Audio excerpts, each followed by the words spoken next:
This is a talk I gave, a rather more extended version of a talk I gave in our local science group, with a few suggestions and tips and ideas about putting a talk together.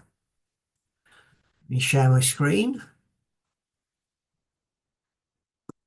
There's my title slide. It does what it says on the tin. And this is my agenda. I like agendas. It gives people a sense of progress when they can see where they are in the talk and how far they've got and how far they've got to go. And I'm starting at the end. I'm starting with delivery. So, delivery, for most people, standing up and public speaking, really scary business. But there are a number of things to bear in mind. The first thing is, of course, that on most occasions, the audience want you to succeed. They want to enjoy the talk. They want you to do well, and they're on your side. You will make mistakes. Everybody does. I've been doing it for 20 years and I make mistakes all the time. The great thing is not to worry about it, laugh it off, just move on, and the audience won't mind mistakes at all. The other thing, of course, is people worry about forgetting what they want to say. And there are a few things you can do about that. Some people like to write their first paragraph down on a piece of paper and just read it off the paper to get them started and get the ball rolling. I personally like to use my PowerPoint slides as cues so I can look at the slide and it reminds me of the things that I want to say, but doesn't necessarily print out in detail all the things I want to say. And there's also a facility called slide notes in PowerPoint, which you can use to put notes against each slide as to what you want to say and then produce a printout. And each page includes a print of the slide so you can see where you are and keep your place, and notes underneath, as you can see here, to aid you with your speaking. I personally not so keen on that because you tend to end up looking at your notes all the time instead of looking at the audience. And the other great thing is to relax. You will get tense, you will get nervous. Everybody does. I do. I've been doing talks and presentations and courses for 20 years.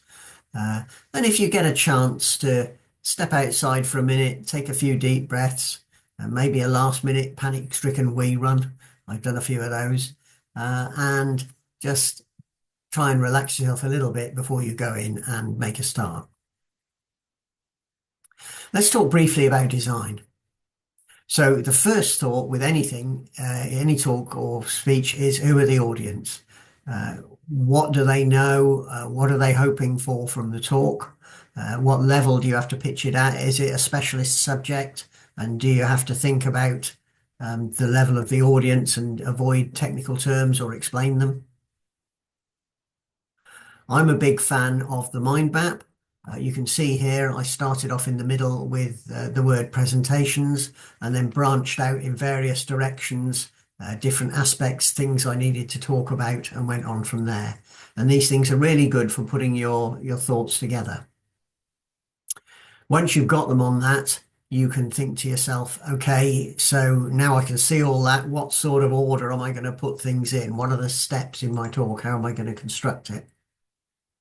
You can include references in that to books. That's a reference to a book on presentations. And up there's a reference to a previous document. So you don't have to write everything down here. And my next step, once you've got a rough idea of what order you want to do things in, is to do what I call a paper PowerPoint. And these are a big, big time saver. You scribble things out on here, you can rub them out, you can cut bits out and screens out and move them around and rearrange them until you get them as you want them.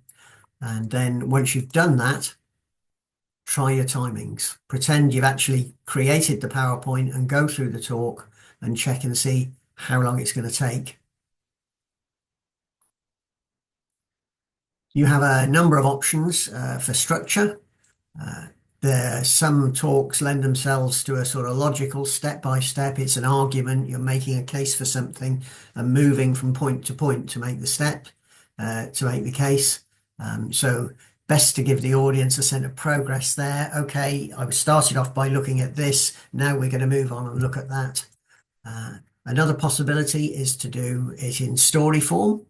So if you're doing a talk, say, on forensic science, you might choose an actual case and take the audience through the steps that the investigators did in that case, perhaps with some digressions into things that weren't actually relevant for that particular occasion. And there's the old classic formal structure. Tell them what you're going to tell them, and tell them what you've told them. Construction via PowerPoint I've dealt with in a separate video. You can find that via my website, also on my YouTube channel if you go there. And once you've put that together and created your PowerPoint, go back to your timing again. Run it through, practice it through, and see how long it actually takes and whether it actually fits the time that you've been allocated. And finally, just to summarize all that, delivery. Most audiences, nearly all audiences, are sympathetic. They want you to succeed. They're on your side. They don't mind mistakes. Memory prompts. There are various ways you can prompt yourself if you've got if you think you might dry up and freeze via the PowerPoint slides or the slide notes, and try to relax. Everybody gets the adrenaline. Everybody gets fired up and stressed, and it's perfectly natural. Design. Who are the audience? Keep the audience in mind. Do they know as much as I do? Are there technical terms I'm using here they might not be familiar with?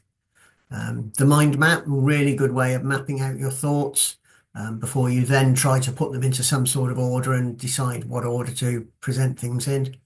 Paper PowerPoint saves so much time rearranging and shuffling and thinking things through. And timings. Be very conscious of the time that your talk is going to take and practice it and see how long it does actually take and whether it fits the time you're given. Construction, the separate video covers the creation of a PowerPoint in the Microsoft OneDrive facility, which is free. And if you want to find this PowerPoint and the demonstration, you can go to my YouTube channel, but you can also go to my website here, and you'll find a tab there called long videos and short videos, and you can have a look inside and find all sorts of interesting things. And this is the point at which, if this was a live talk, I'd be asking questions. But it isn't, so you can't. Hope that's helpful. Bye.